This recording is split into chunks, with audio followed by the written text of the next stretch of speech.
Hi there, welcome to Bulletproof Studios, and this is season 0. In this short series, we're going to be going over what we do as a business, some of the frequently asked questions that we get from our customers, and how our service can help yours.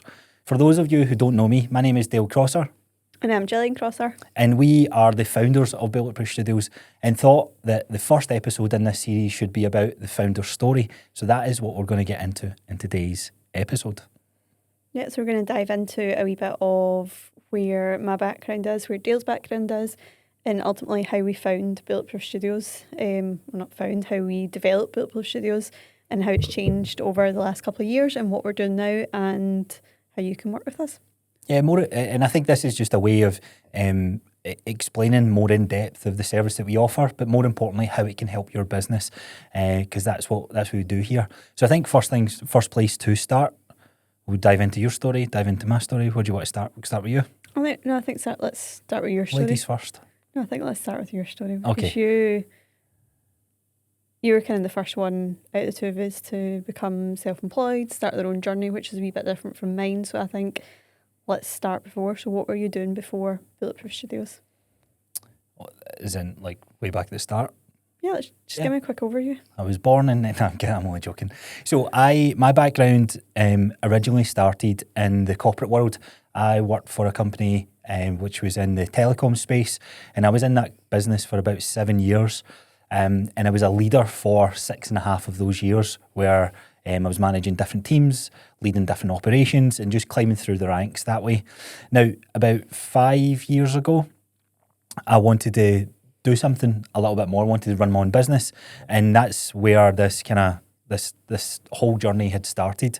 A big passion of mine, or something that I enjoyed, or something that I imagined myself doing, was personal training and coaching, and that's what I ended up doing. So I ended up quitting my job in the corporate space, taking all that experience and applying that to this new venture of running my own business as a personal trainer.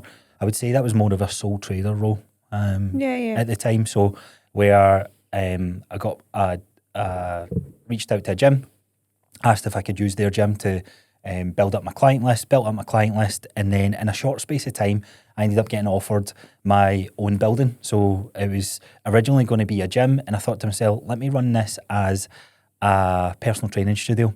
Now, where the Bulletproof Studios element came from, I was podcasting alongside this at the same time, because I found that podcasting was a great way for my business to get leads. It was a good way for giving information on health and fitness to potential clients, or just even helping more people get into health and fitness with no expectations of getting paid for it. So I was doing a podcast. I was doing two a week. And I thought, when I got offered the building, I was like, you know what, I'm going to build a podcast studio within it, because I'm learning the editing side of things. I'm learning the just how to upload and all the different things that come with that. And that was the start of the Bulletproof Studio story. The studio itself was never on the cards in terms of a business that I thought we'd end up running together, I think. Yeah, I think if you asked us even 5 years ago, do you think you'll be running a video content marketing agency together? I was being like, no. But the studio served a strong purpose of driving more leads into my business, getting me more clients, and more importantly, creating authority in a space where, I'm not going to say I was late to the party, but I was coming into this personal training space where a lot of my friends and peers who were personal trainers had been in the industry for 5, 6, 7 years. And in the first 6 months, I managed to fill my client list, and then I managed to get offered to run my own facility. Doing all that in that short space of time, there's a bit of luck that obviously plays into that, but I think we do create our own luck as well.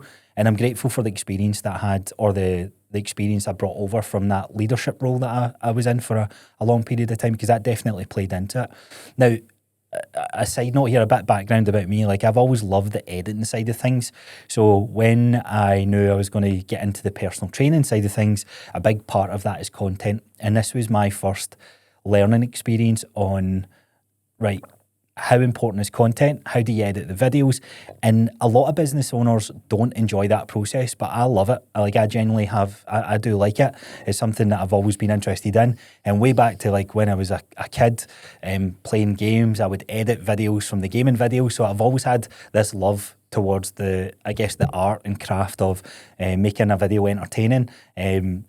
Later in my journey, it just became making that video more entertaining, but also educational for the purpose of generating more leads or giving more authority in the space that I was in. Now, the side note here was we got the studio, was running it as a personal training studio for my clients, had this podcasting side of things, and learning all the ins and outs of business. I think it's probably worth mentioning here where, albeit you weren't in the business at the time, a lot of the marketing approach that I had towards my health and fitness content came from Gillian, because Gillian's background, which we'll go into in a little second here, was you've been in various different marketing roles in different corporate sectors, but applying that knowledge to my journey was also one of the reasons that I had a very successful personal training and coaching journey when starting my very first business. But just to quickly round up this part of the story, the podcast studio was built, got all the chairs, got the background, all this sort of stuff. And it was a selfish pursuit. It was only to be a place where I record my own podcast. A friend had reached out and said, here, can I use that space? I'll pay you money for it. And I thought, you know what, I suppose I could do it because I've learned the process and the back end. So yeah, you can come. I was like, do you want to edit it yourself? They were like, no, absolutely no way. Like, I'm not interested in learning that. I just want a place where I can record. That one person turned into another client referral, and then it became a friend of a friend of a friend. And then before we knew it, we had an operational podcasting content business. Almost by accident. I would say it was by accident. And really it just became of like, we had a skill set, we had a space, and we had experience where that people could lean on. And this is where, if any of in fact, all of you have started your own business for some reason, or in business for some reason or the other, and your brain is always going to that next level. A big part for me and Gillian was we wanted to work together. So as that business started to grow, it was taking me away from my personal training. And I thought to myself, well, why don't we either work together, or you can take over the studio side of the business and I'll focus on the personal training. And that later evolved to us both going all in on this podcasting, which we'll come back to in a little second. So I think I'll pause there. I'll put it back to you. So your background was marketing. Did you always want to be in marketing? Not directly. So I went to uni and started studying fashion business, but thought I was going to be a journalist. So really enjoyed like fashion journalism. Thought I was going to be the next Anna Wintour, but you won't know who that is, Dale, because you don't know any fictional character. Well, there she is fictional, but anyway, side note. No, she's non-fiction. Non-fictional. Can we call that out? No, keep it in. Keep it in. This is raw. You're getting the raw episode. Yeah, thought I was going to do that, and then kind of discovered more marketing through uni. But when I say marketing through uni, when I look back now and what I learned at uni, when that was like, 2012, 2013, it was like, this is a website, this is the... Is it outdated, do you think? 100%, 1,000%. Social media wasn't even a part of it. It was starting to become a part of it, but Instagram had just started that kind of thing. So I feel like anyone going to uni to learn marketing, it's a bit wild, because even though that's what I did, because by the time you graduate, everything's changed. Like, you've got new platforms, you get new systems, you whatever. Like, the principles of it generally are the same. But I think, like, you go out there and get experience, but that's a different story. But so I done that, and then I graduated and got a job down in Nottingham, which meant both of us moved to Nottingham for 4 years, and that was in retail management. So again, a wee bit different, but I done the marketing side of retail management. So it was kind of like marketing the store, marketing kind of like the products within that. Brick and mortar, yeah. Mm-hmm. Which was really good, because that was kind of like starting from scratch, kind of working my way up type thing. And then that's when I went into full-on marketing with Boots down in Nottingham, and that's kind of when I really realised I actually really enjoy marketing. Like, I like the process behind it, trying to be creative with it. I think the creative part of marketing is which I really enjoy, and I think that's how we work well together, because I really like the creative part. Don't get me wrong, you've got the creative part of it as well, but I think you really thrive on a lot of the functional parts of it as well, like bringing like funnels and things like the operations together. So I think that's how we merge quite well together. And then what else happened? We moved back home. got an excellent job with a company we won't mention because that was not nice. But anyway, we ended up in a job in Edinburgh where I started as a marketing exec, and within 2 years I was a senior content manager, so kind of climbed up really quickly. And I really enjoyed it. Like it's been one of my favourite jobs I think I've ever done, bar this obviously. But I kept getting to the point where I got promoted, and we were doing this. I was helping on the side, like you said, with your personal training stuff. Was doing weekends and evenings here, like helping out with the studio and stuff like that. And we got to the point where like this isn't going to work for me doing full time and trying to squeeze our spare time into the studio. It just wasn't working. So we decided, right, I'll quit. But then that's when I got promoted again. And I was like, oh, I need to do this promotion. Like I need to just learn. At least a year, I remember you saying. saying. I said like I'll do it for at least a year. What did I last? Was it 2 months? It was only 2 months. And I think like, because I was really happy I got that promotion. Like I was the youngest senior youngest senior manager in the whole company, I think, which I really enjoyed. Thought that was a great achievement. It was great, but I think I still got to that part and I was like, right, what's next? Because I'm still like not satisfied. There's a lot like the status side of things drives it more than anything. Yeah, and I'm like, it's not that I don't want to manage a team. Like I was spending my time more managing a team and not doing the doing, when all I really wanted to do was be back at the studio and building our business. I was working sometimes till like 2 a.m. for someone else's business, and I thought, this isn't what I want to do. Yourself, I don't mind working till 2 or 3 a.m, but for our business, not someone else's. Like I want to build our dream for it. And that's when we decided, right, it's time to go all in. But I think we kept going back and forth in the conversation. Then one afternoon, I just phoned you from work and was like, oh, I've just quit my job. You're like, what do you mean you just quit your job? I was like, I'm all in. This is it. Like it was very spontaneous. Well, it wasn't spontaneous, but it wasn't like we didn't decide we knew it was on the card. I think every time you went to have I'm sure a lot of people can relate to this story, because whether you've started your business from the age of like 17 or it's a family business, or you're like us, you came into it a little bit later as a sidestep from a corporate job, it's the unknown, and you don't want to be there's a part of you that's like, I don't want to let go of this safety net. Because like you said, there's a lot of status. You come to the car, great salary, great pension, all the kind of rewards that's drilled into us. It's still like, it's a family thing as well. Like people were really proud, being like, I can't believe you're a senior manager and you're that age. Like that's amazing. And I remember telling people like, oh, I'm quitting to do my own business. And they're like, what do you mean? Like you're set, you're doing really well. Your next step is like head off. And I was like, yeah, but this doesn't mean anything to me, type thing. It means it's wild because technically I'm director of this company, and that means nothing either to me. Like that doesn't mean like change the Instagram bio and LinkedIn bio and all that sort of stuff. But the purpose of this episode here is, I think when you're working with any other business, there's always like a shared passion or shared common grounds, should I say, where we've all gone through similar struggles and similar pain points when it comes to the growth of your business. Now, the business that we have ended up creating here at Bulletproof Studios started with the podcasting side of things, and then it quickly evolved into content creation. So a question that we found ourselves at, so that where we're at in business now is taking us about 15, 16 months to get to. And we had all these great ideas at the start, but it's been like a very slow nurturing process, because I still had one foot in the personal training world. That was the part that gave me my freedom. It was a part that was very passionate about as well, but it was more like a sole trader role, not necessarily like running a business. And it was a decision that both of us had to make was, right, we want to go all in on a business together. Do we do it in the coaching side of things, or do we do it in this podcasting side of things? And I'm at the stage where the growth that I got from the personal training side of things, it was like, right, okay, I could bring in more trainers and run this like an operations business.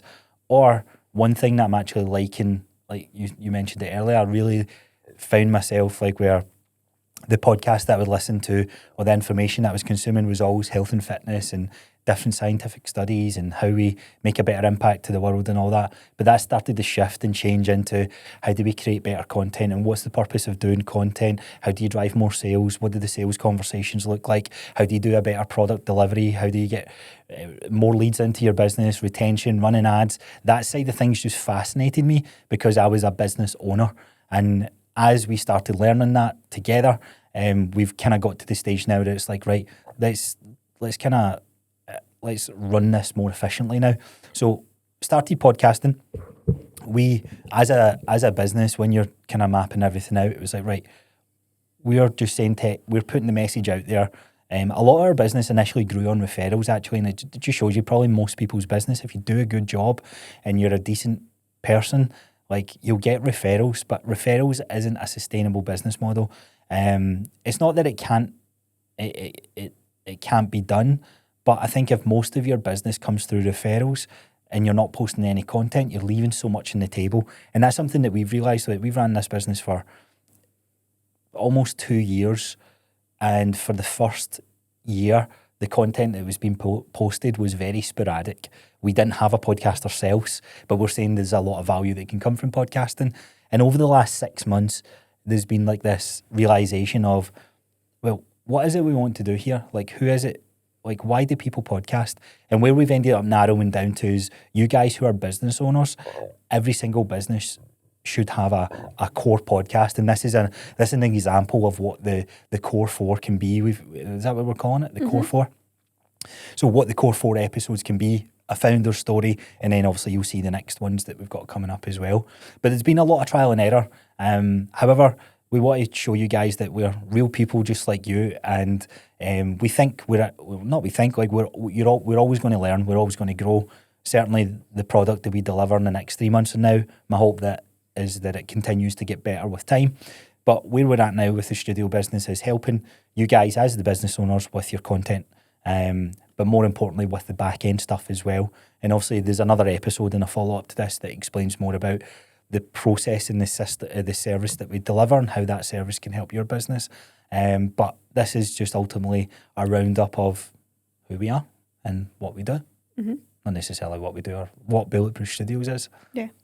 Anything else you would add on that? So I think it's probably a good opportunity to also show or tell people why we decided to do this, because I know we've said what our backgrounds are and stuff like that, but I guess what is our why? We could have just stayed doing podcasts and being a studio, like you come in, record your podcast and you leave type thing. So don't know, was there like a moment for you that thought we could be doing this better, or like just explain what is the drive behind why we do it?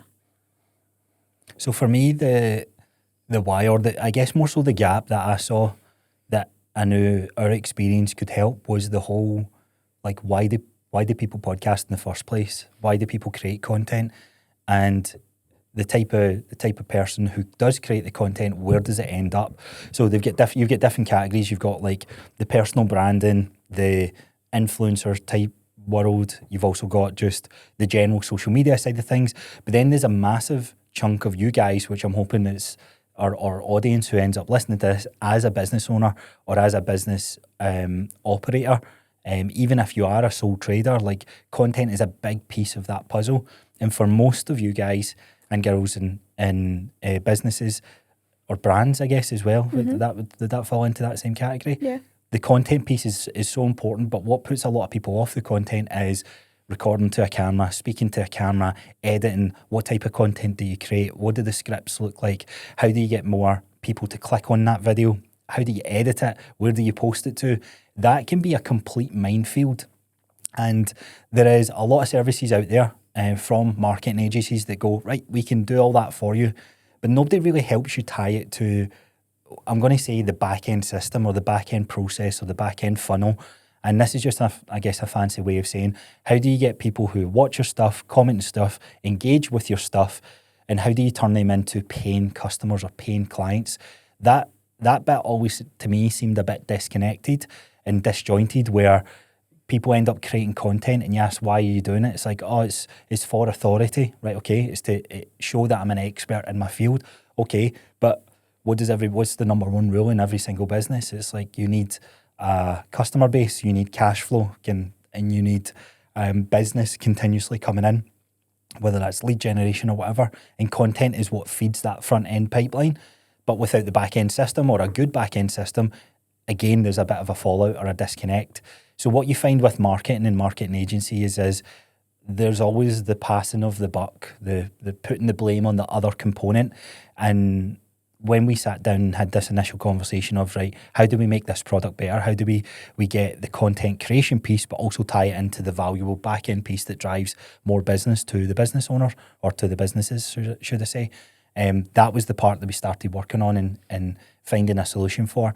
So that's been something that in the past year, I mean, I trialled it a little bit more with when I had the personal training, my personal training business, but this would be things like automations, implementing the big word, using AI to do a lot of the heavy lifting that frees up more of our time. And that's the big thing I would say from what we help. We give you your time back as a business owner to do the actual running of your business, so you don't need to spend hours and hours or hiring multiple different people in your business to run your marketing piece. We kind of take that off your hands. What about you? What would you say to that? I mean, how to Have I ticked all the boxes? how to follow up that. Done a good job then. Yeah, I think it's just exactly that, because you get a lot of marketing agencies, and this isn't saying there's anything wrong with these marketing agencies, it's just that's their expertise is maybe videography and video editing, and that's what they do, and then they hand it over to you. Nothing wrong with that. That's their expertise, that's their speciality. But I think we just wanted to bring everything together, because I think what we've done in the past sometimes is we've delivered a podcast to them, which is what they've asked for, or we've delivered content, and then they might not come back, or they're like, oh, the podcast didn't work for me, the videos didn't work for me. It's like, did they not work for you because of the podcast or the video, or was it because, like you just said, the system in the background? Like, what do people do once they see a video? Like, 'cause you know what it's like as a consumer, like if you see a video and it says like a new product or something like that and you want to buy it, if there's no direct link or no direct flow for you to actually buy it, you're just like, oh, I can't be bothered with this, like skip on, and you actually lost a potential sale. So it's like, how do we bring it all together? And I think that's how we're trying to do things a wee bit differently. Yeah. Which is what we want to do. Yep. And it's where we're at just now. And this is doing podcasts is great. Like, I'm a very strong believer that every business can have a podcast. It doesn't need to be a continuation, but just something where you've sat down, recorded maybe a handful of episodes of your core subjects or the core things that you find yourself repeating. Because just like you have been pointed to this video, you can point your clients and your customers to your very own podcast where you're explaining financial services, property services, beauticians, insert any business whatsoever. There's a lot of value from it. I think it's a lot of things we said in the past or recently is like, we want to make business owners' lives easier. Like, they are the experts in their industry, so whether that's like construction, property, aesthetics, whatever it is, we've worked with quite a lot of clients. Like, they are the experts in those industries. They don't have time to sit and film, script, edit, and build background stuff. Like, we want to take that off their plate so they can focus on actually building their business, so we can do that marketing piece. So I think that's like how we want to make it better for them. Kind of done for you service. They can focus on their message. Yep. So that's our founder story. That's a bit of a background about us. You'll see a couple of follow-up episodes to this. This will include things like frequently asked questions, more about the actual service that we offer and how that service works. So if you're interested in that, click on to the next video, which you'll see after this. And if you've got any questions about what we went over, or any other questions you'd like us to talk about, then drop it in the comments or just send us a message. Perfect. Thank you. See you on the next one. Will we do the intro again, or do you think the intro was fine? You can do another one, just another version if you want. I'm going to do another version here, just in case that one isn't good. I'm going to see if this one's better. Hi there, welcome to Bulletproof Studios. This is season 0, and in this mini series, we're going to go over who we are, our founder story, so you guys can get to know who we are as the founders behind Bulletproof Studios, get to know about me and Gillian, and then our frequently asked questions and whatnot that we feel that... You started off really strong. Hi there, welcome to Bulletproof Studios, and this is our season 0 series. This is just a quick series on getting to know us as the business owners behind behind Bulletproof Studios. In this series, we'll go over things like frequently asked questions, how you can work with us, why we started. So in this series, it's a bit of a placeholder to answer maybe some of the common questions that you might have before you work with us. So what we're going to cover in this series is our founder story, which is what today's episode is going to be about. Frequently asked questions like, what does the service include? How do you work with us, etc. And then a bit more about the service that we offer itself and how our service can benefit yours. So I hope you enjoyed today's episode. As always, if you've got any questions, you can click the link below this video and send us a little message. And we hope you enjoy the episode.